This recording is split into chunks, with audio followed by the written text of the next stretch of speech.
కాబట్టి మీరు కలెక్టర్ గారికి నేను ఆదేశాలు ఇస్తున్నా, ఈ సమన్వయ మీటింగులు ముఖ్యంగా పెట్టండి. ఏ డిపార్ట్మెంట్స్ ఏం అవగాహనతోనొచ్చినాయి, ఆ అవగాహన ప్రకారం ఆ సమస్యలను ఎట్లా పరిష్కరించాలనో కలెక్టర్లు ఖచ్చితంగా సమన్వయ సమావేశాలు పెట్టాలి. Internal coordination is very important than anything. మీరు సమస్యను అడ్రస్ చేయడం కంటే కూడా సమన్వయం చేసుకోవడం, కొన్నిసార్లు రెండు శాఖల మధ్యలో సమన్వయం జరిగితే ఆ సమస్య తొందరగా పరిష్కారం అవుతుంది. లేకపోతే పంచాయతీరాజ్ ఆయన వచ్చి రోడ్ వేసిపోతాడు, మన వాటర్ వర్క్స్ ఆయన వచ్చి కృపాకర్ వచ్చేసి తవ్వేసి పైప్ లైన్ వేసిపోతాడు. వీళ్ళిద్దరు మాట్లాడుకుంటే ఫస్ట్ పైప్ లైన్ వేసినాక తర్వాత రోడ్ వేస్తే ఏ సమస్య ఉండదు.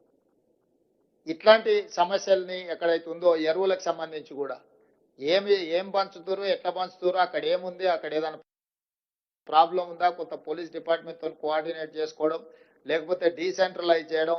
ఇప్పుడు 30-40 వేల జనాభా ఉండే మండలానికి 2 షాపులు పెట్టిండ్రు అనుకోండి, దాదాపుగా 10,000 మంది రైతులు ఒకటే రోజు వచ్చి కూర్చుంటే ప్రాబ్లం అవుద్ది. వాళ్ళకి ముందే టోకెన్లు ఇచ్చి నీది 6 తారీఖు, నువ్వు 7 తారీఖు, నువ్వు 8 తారీఖు స్టాక్ వస్తే దీని ప్రకారం తీసుకోండి అని అగ్రికల్చర్ ఏఈలు క్షేత్రస్థాయికి వెళ్ళి గ్రామాలను పిలిచి, ఇప్పుడు రైతు వేదికలు ఉన్నాయి, మీరు అన్నట్టు 2,000, 3,000 రైతులకు సపరేట్గా రైతు వేదికల దగ్గర పెట్టి లోకల్గా పోలీసులను కూడా అడుగు, 2 కానిస్టేబుల్స్ని అక్కడ నించోబెట్టి ఆ టోకెన్లు ఇచ్చి ఆ రైతు వేదికల నుంచి మీరు యూరియా కానీ ఇతర ఎరువులు కానీ ఏమైనా ఇచ్చిందంటే సమస్య రాదు.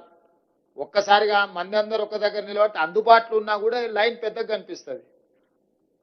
సినిమా హిట్ అయితే అందరికి టికెట్ దొరకవచ్చు, కానీ లైన్ చూస్తే పొడుగ్గా కనిపిస్తుంది. ఆఖరి ఆయనకు మొదటి ఆయనకు సేమ్ టైంలో ఇవ్వలేరు కదా. సేమ్ యూరియా అందుబాటులో ఉన్నా కూడా 1000 మంది లైన్లో ఉంటే మొదటోడికి చివరోడికి 8 గంటలు పడుతుంది.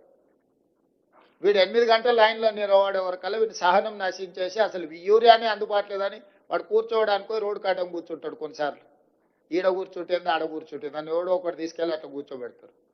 అందుకోసమని మీరు టైమింగ్, ఒకప్పుడు తిరుపతిలో కూడా దర్శనాలకు రోజుల కొద్ది పట్టేది, ఇప్పుడు ఆన్లైన్ మీకు టైమింగ్ ఇస్తున్నారు, ఈ టైంకు నువ్వు వచ్చి దర్శనం చేసుకోవాలి. సేమ్ అట్లనే లోకల్గా ఈ యూరియాకి సంబంధించి కానీ ఇట్లాంటివి ఏమైనా ఇష్యూస్ వస్తే వాటిని కొంత మీరు సమన్వయం చేసుకోవాల్సిన అవసరం ఉన్నది.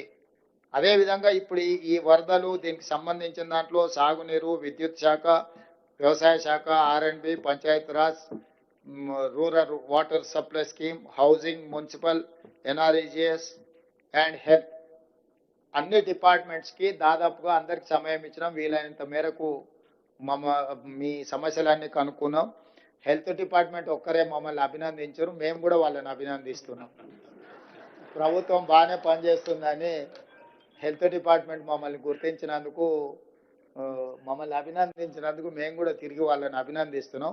కానీ మేము అభినందించినాం కదా అని వాళ్ళు పని చేయకుండా ఊరుకుంటాం అంటే ఏం కుదరదు. అభినందనలు వేరు, పని వేరు. కాబట్టి ఖచ్చితంగా ఈ సమావేశంలో పాల్గొన్న అందరు అధికారులకు, ప్రజాప్రతినిధులకు సమస్య వచ్చినప్పుడు రాజకీయాలకు అతీతంగా మనం వ్యవహరించాలి.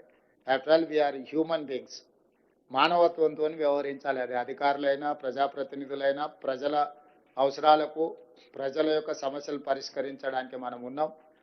ఇది కామారెడ్డి ఈ జిల్లా ఒక మోడల్ డిస్ట్రిక్ట్ లాగా క్రైసిస్ మేనేజ్మెంట్కి కావాలి. దీనికి సంబంధించిన ప్రజాప్రతినిధులు, అధికారులకు కూడా నేను కొన్ని సూచనలు చేసిన. ఈ సమీక్షా సమావేశంలో తీసుకునే నిర్ణయాలు పకడ్బందీగా ఈ జిల్లాలో